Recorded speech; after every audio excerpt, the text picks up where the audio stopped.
بسم اللہ الرحمن الرحیم نحمده ونصلی ونسلم علی رسوله الکریم اما بعد فاعوذ باللہ من الشیطان الرجیم بسم اللہ الرحمن الرحیم الحمد للہ رب العالمین الرحمن الرحیم مالک یوم الدین ایاک نعبد و ایاک نستعین اہدنا الصراط المستقیم صراط الذین انعمت علیہم غیر المغضوب علیہم ولا الضالین آمین۔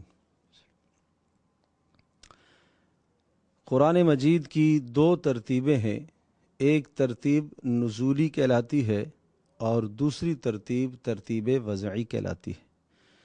ترتیب نزولی کا معنی یہ ہے کہ جس ترتیب سے قرآن مجید رسول اللہ صلی اللہ تعالیٰ علیہ وسلم پر نازل ہوا، اس ترتیب کے اعتبار سے سورۃ العلق کی ابتدائی 5 آیات وہ سب سے پہلے نازل ہوئی ہیں، اور پھر کچھ وقت کے بعد سورۃ المدثر اور سورۃ المزمل کی ابتدائی آیات کا نزول ہوا، اور پھر اس کے بعد جو مکمل سورت نازل ہوئی ہے وہ سورۃ الفاتحہ سب سے پہلے مکمل سورت نازل ہوئی۔ تو یہ ترتیب نزولی کہلاتی ہے، اور دوسری ترتیب وضعی کہ جس ترتیب سے قرآن مجید ہمارے سامنے موجود ہے کہ پہلے سورۃ الفاتحہ ہے، پھر اس کے بعد سورۃ البقرہ ہے، پھر سورہ آل عمران ہے، سورۃ النساء ہے، یہ جو ترتیب ہے یہ ترتیب وضعی کہلاتی۔ یہ ترتیب بھی رسول اللہ صلی اللہ تعالیٰ علیہ وسلم کی جانب سے مقرر شدہ اور طے شدہ ہے۔ حضرت صلی اللہ تعالیٰ علیہ وسلم پر جب کوئی صورت یا کوئی آیت نازل ہوتی تو رسول اللہ صلی اللہ تعالیٰ علیہ وسلم صحابہ کو حکم دیتے کہ اس صورت کو فلاں صورت کے بعد یا فلاں سے پہلے، اور اس آیت کو فلاں صورت کی فلاں آیت کے بعد اور فلاں سے پہلے تحریر کر دیا جائے۔ تو اس طرح سے صحابہ قرآن مجید کو لکھا کرتے تھے۔ صحابہ کرام جو کاتبین وحی مقرر تھے، حضرت صلی اللہ تعالیٰ علیہ وسلم پر نازل ہونے والی وحی کو لکھا کرتے تھے، وہ اس طرح سے قرآن مجید کو لکھ رہے تھے۔ تو یہ دونوں کی دونوں ترتیبیں کہی جاتی ہیں، لیکن چونکہ ہمارے سامنے ترتیب وضعی ہے، اسی اعتبار سے ہم قرآن مجید کو پڑھتے ہیں، لہٰذا ہم اسی ترتیب سے اس خلاصے کو بیان کریں گے۔ اور اس ترتیب کے اعتبار سے سب سے پہلے سورۃ الفاتحہ رکھی گئی ہے، اور فاتحہ کا معنی ہے کھولنے والی، چونکہ یہاں سے قرآن مجید کا ایک آغاز ہوتا ہے اور تمام کے تمام مضامین کا خلاصہ سورۃ الفاتحہ ہے۔ اور اس سورہ مبارکہ کو ام الکتاب بھی کہا جاتا ہے کہ پوری کی پوری کتاب یعنی قرآن مجید کے سارے مضامین کا خلاصہ، اور اس کو 7 مثانی بھی کہا جاتا ہے، بار بار پڑھے جانے والی وہ 7 آیات کہ جن کو بندہ بار بار نماز میں دہراتا ہے۔ اور اسی طرح سے اس سورہ مبارکہ کو شفا بھی کہا جاتا ہے، اس لیے کہ کوئی آدمی کسی بیماری پر اگر اسے پڑھ کر دم کرتا ہے تو رسول اللہ صلی اللہ تعالیٰ علیہ وسلم کی حدیث کے مطابق اللہ تبارک تعالیٰ اسے امراض سے شفا عطا فرماتا ہے، اس لیے اس کو شفا بھی کہا جاتا ہے۔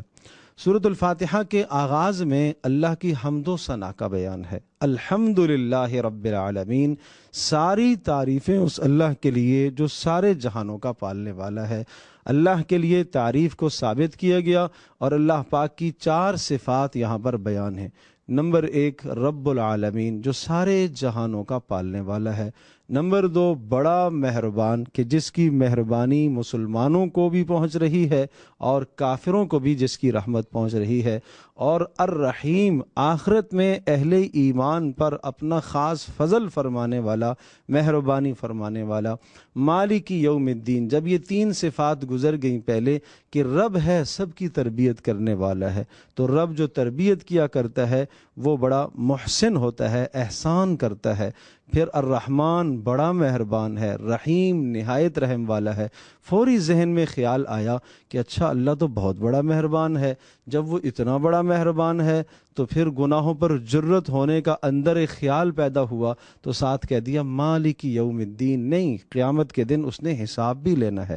تو مالک یوم الدین کی جو چوتھی صفت ہے، اس چوتھی صفت کے اندر اہل ایمان کے لیے بشارت اور خوشخبری ہے کہ اللہ پاک ان کو پورا اجر دے گا، اور نافرمانوں اور کافروں کے لیے ایک سخت زجر اور ڈانٹ اور تنبیہ ہے کہ اللہ تبارک و تعالیٰ ان سے حساب و کتاب لے گا۔ ایاک نعبد و ایاک نستعین، جب اللہ تبارک و تعالیٰ کی یہ ساری صفات ذکر ہو گئی، بندے نے اپنے مالک کو پہچان لیا، تو اب بندہ اللہ سے مخاطب ہو کر کہہ رہا ایاک نعبد و ایاک نستعین، اے اللہ ہم تیری ہی بندگی کرتے ہیں اور تجھ ہی سے ہم مدد مانگتے ہیں۔ اہدنا الصراط المستقیم، مدد جب ہم مانگتے ہیں آپ سے، دعا ہم آپ سے مانگتے ہیں، ہر مشکل میں ہم آپ کی طرف رجوع کرتے ہیں۔ اس وقت ہماری سب سے بڑی مشکل اور سب سے اہم ہماری کیا ضرورت ہے؟ اہدنا الصراط المستقیم، کہ اے اللہ ہمیں سیدھی راہ عطا فرما۔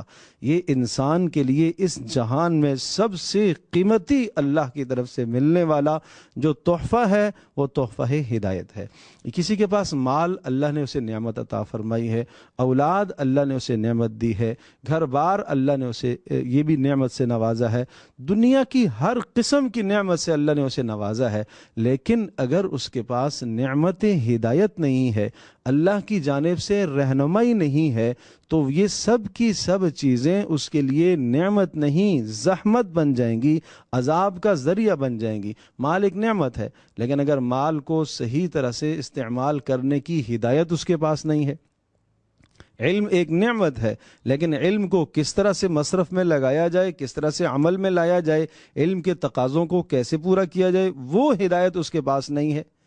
اولاد اس کے پاس نعمت ہے، لیکن اولاد کی صحیح تربیت کس طرح سے کی جائے کہ یہ دنیا میں بھی نیک نامی کا ذریعہ بنے اور آخرت میں بھی نیک نامی کا ذریعہ بنے، یہ رہنمائی اس کے پاس نہیں ہے۔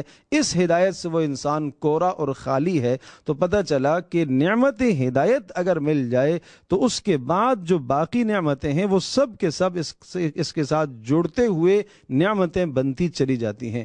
لیکن اگر ہدایت اور رہنمائی اللہ کی طرف سے نہیں ہے تو پھر دنیا کی کوئی بھی نعمت اس کے لیے نعمت نہیں ہے، وہ زحمت بن سکتی ہے، وہ عذاب کا ذریعہ بن سکتی ہے۔ پھر جب یہ کہا کہ اے اللہ مجھے سیدھی راہ عطا فرما، تو سیدھے راستے کو بھی اللہ پاک نے خود ہی متعین کر دیا۔ ایسا نہ ہو کہ دنیا میں کوئی آدمی کفر پر، گمراہی پر، ضلالت پر چل کر وہ اپنے آپ کو ہدایت پر سمجھ رہا ہو کہ میں تو سیدھے راستے پر چل رہا ہوں۔ اس لیے اللہ نے خود ہی متعین کر دیا کہ سیدھا راستہ کون سا ہے؟ صراط الذین انعمت علیہم، ان لوگوں کا راستہ جن پر اللہ نے انعام فرمایا، اور اولئک الذین انعم اللہ علیہم، جن پر اللہ کا انعام ہوا وہ کون ہیں؟ وہ نبی ہیں، صدیقین ہیں، شہداء ہیں، صالحین ہیں۔ یہ چار قسم کے طبقے سورۃ النساء میں اس کی تفصیل موجود ہے۔ ان لوگوں پر اللہ کا انعام ہوا۔ پھر جن لوگوں پر اللہ کا انعام ہوا ان کے اندر دو چیزیں نہیں ہیں، دو برائیوں سے اللہ نے ان کو مبرہ، منزہ، پاکیزہ کیا ہے۔ نمبر ایک، اللہ کا غضب ان پر کبھی نہیں اترا، اور نمبر دو، وہ گمراہ کبھی نہیں ہوئے۔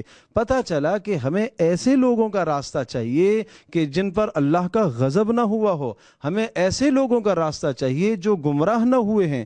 یہود اور نصارہ کے راستے ہمیں نہیں چاہیے، ان لوگوں پر اللہ کے غضب ہوئے اور وہ گمراہی کی طرف اور ضلالت کی طرف گئے ہیں، ہمیں ایسے لوگوں کے راستے نہیں چاہیے۔ تو راستے کی خود اللہ پاک نے تفسیر فرما دی، تفصیل بھی فرما دی، تاکہ کوئی آدمی قیامت تک بھٹک نہ سکے، بہک نہ سکے کہ کسی ضلالت اور گمراہی پر چل کر وہ سمجھ رہا ہو کہ میں ہدایت پر چل رہا ہوں۔ پھر اس کے بعد جب بندے نے یہ کہا اہدنا الصراط المستقیم، اے اللہ مجھے سیدھی راہ عطا فرما، سیدھا راستہ متعین فرمایا، کیسے آئے گا؟ ذالک الکتاب لا ریب فیہ ھدی للمتقین، سیدھا راستہ آپ کو چاہیے، رہنمائی آپ کو چاہیے۔ نبیوں کے راستے پر چلنا چاہتے ہو، صدیقین کے راستے پر چلنا چاہتے ہو، شہداء کے راستے پر چلنا چاہتے ہو، صالحین کے راستے پر چلنا چاہتے ہو، اس کے لیے اللہ کا کلام ہے، اللہ کا خوبصورت کلام ہے۔ تو سورۃ البقرہ کے آغاز میں یہ بیان فرما دیا کہ اس ہدایت سے فائدہ اس کو ہوگا، اس کلام سے فائدہ اس کو ہوگا جس شخص کے اندر 5 صفات پائی جائیں گی۔ یعنی یہ قرآن مجید اللہ پاک اس کو لوگوں کی ہدایت اور رہنمائی کے لیے نازل فرما رہا ہے، اور اس سے فائدہ وہی لوگ حاصل کریں گے جن میں 5 خوبیاں ہوں گی۔ نمبر 1، یؤمنون بالغیب، غیب پر ایمان رکھتے ہو، بن دیکھے اللہ کو ماننا، آخرت کو ماننا، ملائکہ کو ماننا، آسمانی کتابوں پر ایمان رکھنا، رسولوں پر ایمان رکھنا۔ نمبر 2 وَيُقِيمُونَ الصَّلَاةَ، نماز وہ اہم فریضہ ہے جس کی وجہ سے انسان اس دنیا کے اندر گناہوں سے، نافرمانیوں سے بچ سکتا ہے۔ نمبر 3 وَمِمَّا رَزَقْنَاهُمْ يُنْفِقُونَ، اللہ نے مال دیا، عزت دی، مرتبہ دیا، مقام دیا، جو چیز اللہ کی دی ہوئی نعمت ہے اس کو اللہ تبارک تعالیٰ کی نعمت کو اللہ کے راستے میں استعمال کرنا۔ والذین یؤمنون بما انزل الیک، گزشتہ کتابوں پر بھی ایمان رکھنا، انبیاء کو بھی ماننا، وما انزل من قبلک وبالآخرۃ هم یوقنون، اور قیامت پر بھی یقین ہو۔ یہ 5 صفات جس شخص کے اندر پائی جائیں گی، اولئک علی ھدی من ربہم واولئک هم المفلحون، یہی کامیاب ہیں اور یہی ہدایت یافتہ ہے۔ اور سورۃ البقرہ کے اندر اللہ تبارک تعالیٰ نے احکامات بھی نازل فرمائے ہیں۔ اس کے 2 حصے ہیں۔ پہلے حصے کے اندر جو ہے وہ اللہ تبارک تعالیٰ نے انسان کی انفرادی زندگی سے متعلق احکامات کو ذکر فرمایا ہے، اور دوسرے حصے کے اندر عمومی زندگی، جو انسان ماحول اور معاشرے میں کس طرح سے زندگی گزارتا ہے، دوسروں کے ساتھ اس کا رہن سہن کیسا ہے، وہ احکام اللہ پاک نے دوسرے حصے میں ذکر فرمائے۔ ظاہر سی بات ہے کہ جب کوئی بھی پیغام، کوئی بھی نبی نیا کلام لے کے آتا ہے، پیغام لے کے آتا ہے، تو کچھ لوگ نبی کی بات کو مانتے ہیں، کچھ ٹھکرا دیتے ہیں۔ ماننے والوں کی 5 صفات بیان ہوئیں۔ اب آگے بیان ان لوگوں کا ہے جو نبی کی بات کی تکذیب کرتے ہیں، ٹھکراتے ہیں، اور وہ بھی 2 قسم کے لوگ ہیں۔ ایک وہ لوگ ہیں جو کھلم کھلا نبی کی بات کی مخالفت کرتے ہیں، ان کو کافر کہا گیا، 2 آیات میں ان کا بیان ہے۔ دوسرے قسم کے وہ لوگ ہیں جو نبی کی مخالفت تو کرتے ہیں لیکن چھپ کر مخالفت کرتے ہیں، ظاہر میں ایمان کو ظاہر کرتے ہیں، جن کو منافقین کہا گیا۔ اور ان منافقوں کی یہاں پر 5 عادات کو ذکر فرمایا کہ وہ تو اہل ایمان کے ساتھ دھوکے کرتے ہیں۔ نمبر 2 وہ ایمان کے دعوے تو کرتے ہیں لیکن اندر ایمان نہیں ہے۔ نمبر 3 اصلاح کے دعوے کرتے ہیں کہ ہم تو اہل ایمان کے درمیان میں رہ کر ہم تو اصلاح کی کوشش کرتے ہیں، حالانکہ انہیں نہیں احساس کہ وہ اصلاح نہیں ہے، وہ فساد ہے۔ یہود و نصارہ غیر مسلم اقوام سے اس قسم کے ربط جوڑنا جس سے اسلام کو نقصان پہنچتا ہو، مسلمانوں کو نقصان پہنچتا ہو، یہ اصلاح نہیں ہے، یہ تو افساد ہے۔ اور اسی طرح سے اہل ایمان کے ساتھ تعلق اور دوستی کے دعوے کرتے ہیں، کامیابی کے دعوے کرتے ہیں۔ اللہ نے ارشاد فرمایا نہ تو یہ کامیابی سے ہمکنار ہیں اور نہ ہی ان کے اندر ایمان ہے، وما ہم بمؤمنین۔ اور پھر اس کے بعد سورہ بقرہ کا جو مرکزی مضمون ہے اس مضمون کو ذکر فرمایا، یا ایھا الناس اعبدوا ربکم الذی خلقکم والذین من قبلکم لعلکم تتقون، کہ اے انسانوں، سب کو، مسلمانوں کو بھی، کافروں کو بھی، منافقوں کو بھی، سب کو خطاب کر کے یہ ارشاد فرمایا کہ تمہیں اس لیے اللہ نے بنایا ہے، پیدا کیا ہے تاکہ تم اللہ کی بندگی کرو۔ اور اسی بندگی کو سمجھانے کے لیے حضرت آدم علیہ السلام کا قصہ سنایا اور شیطان ابلیس کا قصہ سنایا کہ ازل سے یہ دشمن ہے شیطان تمہارا، اور یہ اس بندگی میں خلاف ورزی یہ بندگی کرنے میں تمہارے لیے رکاوٹیں بنتا رہے گا اور یہ رکاوٹیں کھڑی کرتا رہے گا۔ تمہیں اس سے اپنے آپ کو ہوشیار کرنا ہے اور اس کے مکر اور فریب سے اپنے آپ کو بچانا ہے۔ پھر چوتھے رکوع میں یا ایھا الناس اعبدوا ربکم الذی، جب مقصد سورت کا سامنے آ گیا، موضوع آ گیا، یا بنی اسرائیل اذکروا نعمتی التی انعمت علیکم، یہاں سے اللہ تبارک تعالیٰ نے بنی اسرائیل پر ہونے والے انعامات کو ذکر فرمایا اور بنی اسرائیل کو کن کن اوامر کا اللہ نے حکم دیا اور کن کن چیزوں سے اللہ پاک نے انہیں روکا ہے۔ چنانچہ جن چیزوں کا حکم دیا ہے انہوں نے ان چیزوں کی پاسداری نہیں کی، اور جن چیزوں سے اللہ نے روکا ہے ان چیزوں سے بھی وہ نہ رک سکے، نہ بچ سکے۔ لہٰذا اللہ کے اوامر اور اللہ کی نواہی کو جب وہ پورا نہ کر سکے تو وہ دنیا کے اندر خلافت کے اہل اور مستحق نہیں قرار پائیں گے، اس لیے کہ جو مقصد زندگی تھا اس مقصد سے وہ عاجز آگے، وہ آری آگے۔ اور پھر اس کے بعد جو دوسرا یا بنی اسرائیل ہے 6 رکوع میں، یہاں سے لے کر رکوع نمبر 15 تک ایک تفصیل کے ساتھ اللہ پاک نے بنی اسرائیل کے اندر ہونے والی بے اعتدالیوں کو ذکر فرمایا۔ یہاں 31 ان کی بے اعتدالیاں اور ان کی اخلاقی بیماریاں اور اخلاقی جرائم کو اللہ پاک نے ذکر فرمایا۔ مثال کے طور پر ایک تو انبیاء کو قتل کرنا، حق کو جھٹلانا، مکر و فریب اور دھوکے کرنا، اور سحر اور جادو ٹونے کرنا، اور حق بات کے اندر حق بات کو قبول کرنے میں حیل اور حجت سے کام لینا۔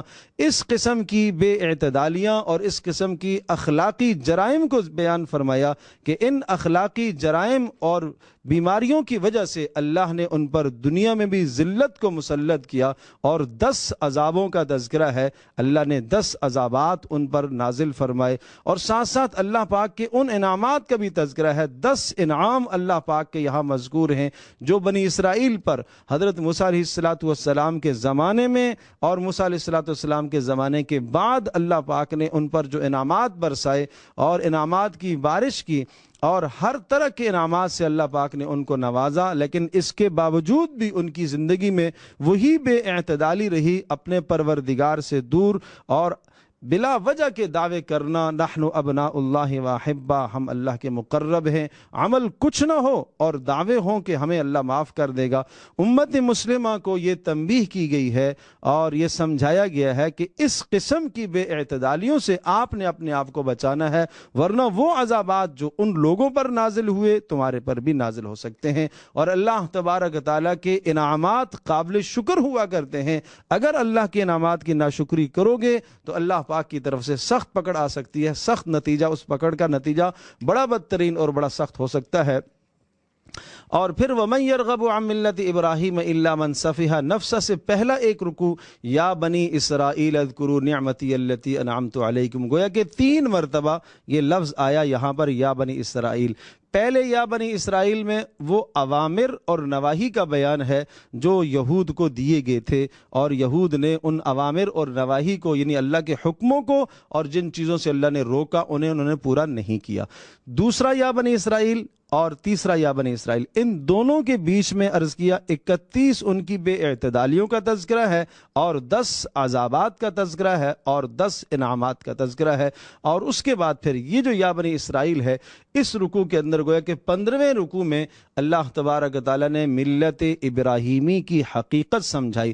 چونکہ یہ اپنے آپ کو ملت ابراہیمی کی طرف منسوب کرتے تھے تو سمجھایا نہیں، ملت ابراہیمی پر محمد صلی اللہ تعالیٰ علیہ وسلم اور ان کے ماننے والے ہی قائم ہیں، اور ملت ابراہیمی کی اساسیں اور بنیادیں کیا تھیں، اور ملت ابراہیمی کی وہ اصل اصول کیا چیزیں تھیں، کیا بنیادیں تھیں جن پر حضرت ابراہیم علیہ السلام نے ملت کو قائم فرمایا۔ اور وہ 4 باتیں یہاں پر ذکر فرمائیں، گویا کہ ایک مسلمان کا وہ نصاب دیا گیا ہے، ایک مسلمان کو وہ نصاب سمجھایا گیا ہے کہ ایک مسلمان اگر اسلام کے مطابق زندگی گزارنا چاہتا ہے، مذہب کے مطابق اپنی زندگی گزارنا چاہتا ہے، تو وہ 4 بنیادیں اپنی زندگی کے اندر پیدا کرے۔ اور ابراہیم علیہ السلام نے جو نصاب دیا تھا، اس نصاب کے اندر وہ 4 مضامین تھے، اور رسول اللہ صلی اللہ تعالی علیہ وسلم کو اللہ تبارک تعالیٰ سے حضرت ابراہیم علیہ السلام نے مانگا تھا جب بیت اللہ کو تعمیر فرمایا۔ اس وقت ابراہیم علیہ السلام نے یہ دعا فرمائی تھی،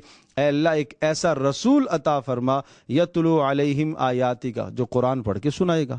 نمبر 2 ویعلمہم الکتاب، کہ قرآن کا معنی انہیں سکھائے گا، والحکمت، اور نمبر 3 اپنی احادیث کے ذریعے سے ان کی تربیت کرے گا، اور اپنے ارشادات اور اپنے اقوال کے ذریعے سے اور اپنے اعمال کے ذریعے سے جو امت کی تربیت کرے گا، اور نمبر 4 ویزکیہم، ان کے دل کا تزکیہ کرے گا۔ تو یہ نصاب سمجھایا گیا کہ ابراہیم علیہ السلام نے محمد صلی اللہ تعالی علیہ وسلم کی بعثت سے ہزاروں سال پہلے اللہ تبارک تعالیٰ سے بیت اللہ کو تعمیر کرتے ہوئے محمد صلی اللہ علیہ وسلم کو مانگا، اور اسی وقت ابراہیم علیہ السلام نے ایک نصاب بھی متعین کر دیا۔ پیارے پیغمبر صلی اللہ تعالیٰ علیہ وسلم نے اسی نصاب پر امت کو تیار فرمایا، اور پھر اس کے بعد ارشاد فرمایا وَمَن يَرْغَبُ عَن مِّلَّةِ إِبْرَاهِيمَ إِلَّا مَن سَفِهَ نَفْسَهُ، ابراہیم علیہ السلام کی ملت سے اور ان کے دین سے کون اعراض کر سکتا ہے؟ وہی اعراض کر سکتا ہے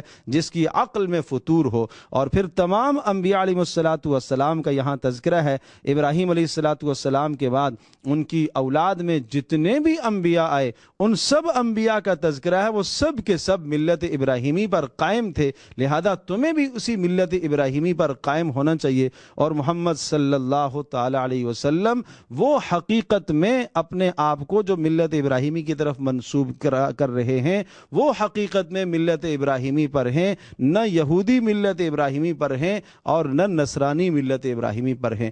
پھر فرمایا تلک امۃ قد خلت لہا ما کسبت ولکم ما کسبتم ولا تسألون عما کانوا یعملون۔ یہ انبیاء کی جماعت، یہ صلحاء کی جماعت، یہ بلند ترین لوگ، یہ بلند اخلاق کے اور بلند کردار کے مالک یہ دنیا سے رخصت ہو گئے، ان سے ان کے اعمال کے متعلق پوچھا جائے گا اور تم سے تمہارے اعمال کے متعلق پوچھا جائے گا، اور تم سے وہ نہیں پوچھا جائے گا کہ انہوں نے کیا کیا ہے۔ تمہیں اپنے اعمال کی خبر لینی چاہیے اور اپنے اعمال کی اصلاح کرنی چاہیے۔ اللہ پاک ہم سب کے لیے عمل کرنا آسان فرمائے۔